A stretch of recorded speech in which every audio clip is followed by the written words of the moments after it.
I would like to welcome you to the Community College of Baltimore County, and I would like to welcome you to DCOM 202, Installing and Configuring Windows Server 2012.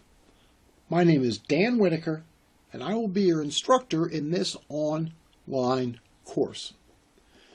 In this course introduction, we will cover the purpose of the course, the topics we will be covering, the format of the class, grading, and what you need to do to get started. Let's start out with the purpose of the class. The purpose of the class is to enable the student to install, configure, manage, maintain, and troubleshoot Windows 2012 Server. A second purpose of the course is to prepare the student for a career as network technician, network administrator, or network engineer. And a third purpose of the course is to help the student prepare for the Microsoft certification exam.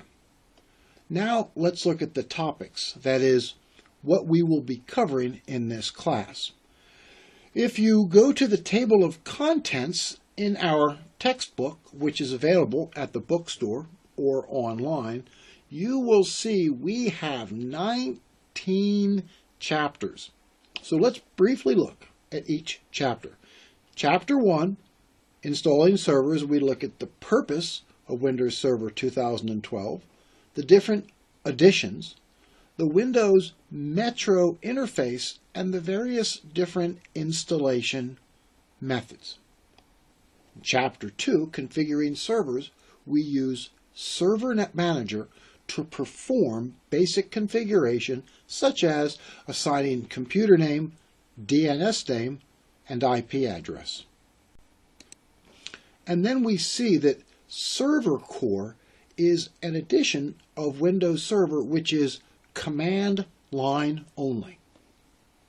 Chapter 3, Configuring Local Storage, we perform disk management, we create partitions and format volumes, we look at RAID, Redundant Array of Integrated Disk Drive, which includes disk mirroring, and we look at a SAN, a Storage Area Network. Chapter 4, Configuring File and Share Access, we look at the file server role. We look at sharing a folder and mapping a drive to that shared folder. We look at assigning permissions to users and groups and establishing quotas to limit the amount of space that a user can use on the hard disk. Chapter 5, Configuring Printing, we install a print server, we configure printer permissions, we manage documents and printers, and we create a printer pool. In Chapter 6, Configuring Servers for Remote Management, we install remote server administration tools on the server, and then we see that you can manage that server from a Windows 8 workstation. And then we skip to Chapter 10. Chapters 7, 8, and 9, the virtualization chapters, will be covered at the end of the course. So we skip to Chapter 10, and that's all about TCP IP. We look at assigning IP addresses and subnetting. We look at public and private IP addressing. We look at DHCP, the Dynamic Host Configuration Protocol, and at IP version 6. And then in Chapter 11, we deploy and we install and configure a DHCP server.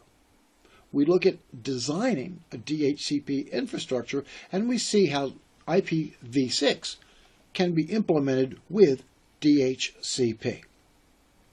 Chapter 12 is all about DNS, the Domain Name Service. We install and configure a DNS server, we configure resource records, and then we look at integrating DNS with Active Directory. Active Directory, that takes us to the next chapter.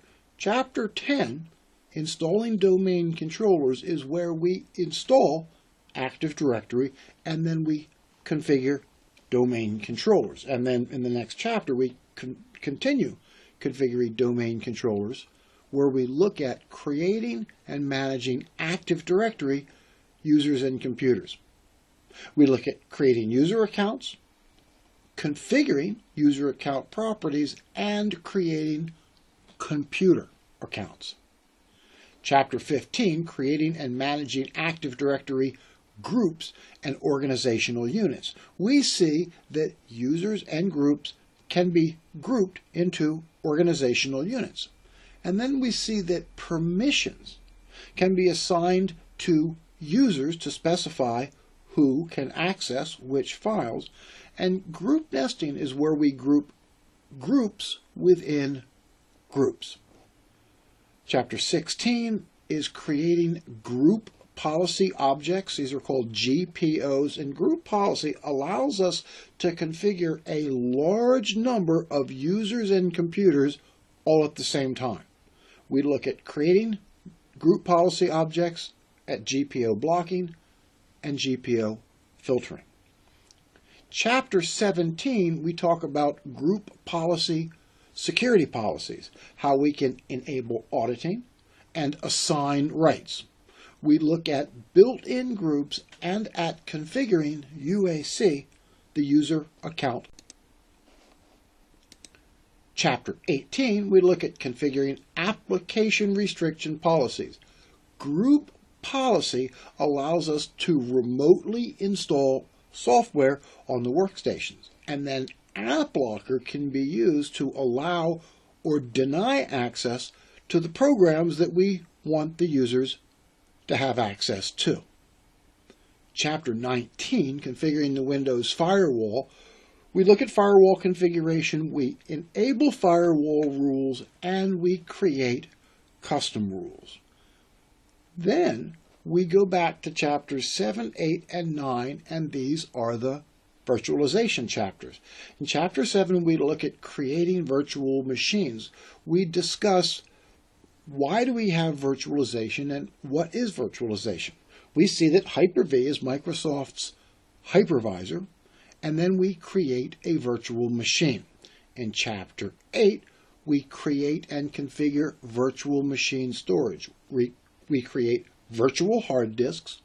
We look at snapshots, which are also called checkpoints, and then we talk some more about SANs, storage area networks. And then the last chapter is creating and configuring virtual networks. First, we do a review of physical switches, and then we look at creating virtual switches and creating an isolated network. So we have 19 chapters to do, and we will follow the table of contents in order, except we will move chapters 7 to 9. The virtualization chapters will be done at the end of the course. Now let's discuss the format of the class, what you will be doing each week. And the good news is I will let you know exactly what to do. Each week, you got 4 things to do. 1, you read the chapter in the textbook, which is available at the bookstore or online. And the textbook can be difficult reading, especially if it's the first time you have read about the subject. Then, after you have read the chapter, the second thing you should do each week is to watch the video of the instructor teaching the chapter. And in these videos, I teach the material just as I do it in a regular face-to-face classroom. The third thing you do each week is you do the hands-on exercises, and we have 2 options there. The recommended option is that you install Windows 2012 Server on your own computer, even if it's just a laptop computer. You can download a free copy of Windows Server 2012 and install it on the second partition of your computer. And if your computer does not have a second partition, you can shrink down the C drive to create a second partition into which you can install 2012 Server. This is the recommended path. It's the best way to learn the stuff. Now, if you really can't install 2012 on a computer, another way to go is you can remotely log on to the CCBC server and connect to a virtual machine running Windows Server 2012. Then the exercises, note, the exercises we do are slightly different from what is in the textbook.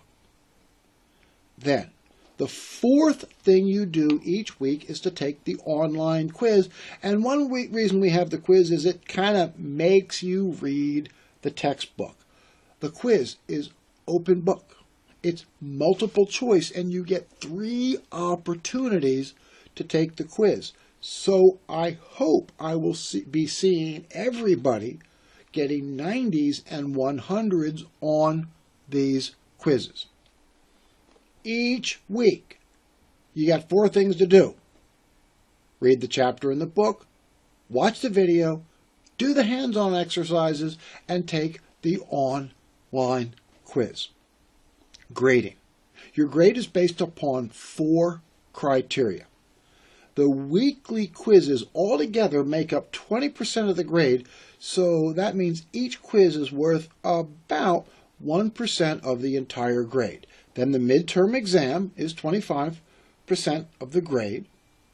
The project is 20% of the grade, and the project is based upon the hands-on exercises. If you've done the hands-on exercises, then you've done the project. And then the biggest part of your grade is the final exam. And the final exam is not open book. You have to come into the college, to the college testing center, to take the final exam. The whole rest of the course can be taken online, but the final exam has to be taken at the college testing center, and it is a full 1/3 of your grade. If anybody has any questions about anything, please email me, dwhitaker@ccbcmd.edu, or if you see any errors in the course, please let me know. In summary, the purpose of the course is to enable the student to install, configure, manage, maintain, and troubleshoot Windows Server 2012. Each week, you should read the book, watch the video, do the hands-on exercises, and take the online quiz. What to do next? The next thing you should do is log on to Blackboard, and you probably already are logged on to Blackboard, and introduce yourself to the class. State your computing background, what your job is, what your major here is at CCBC, and most importantly, why you are taking the class. And you might want to add some personal information as well, just as a fun way to get to know each other. Then, buy the book at the bookstore or online, and then read the chapter, watch the video, do the exercises, and take the weekly quiz. Any questions about anything, please email me. Otherwise, this concludes our course introduction. Thank you very much,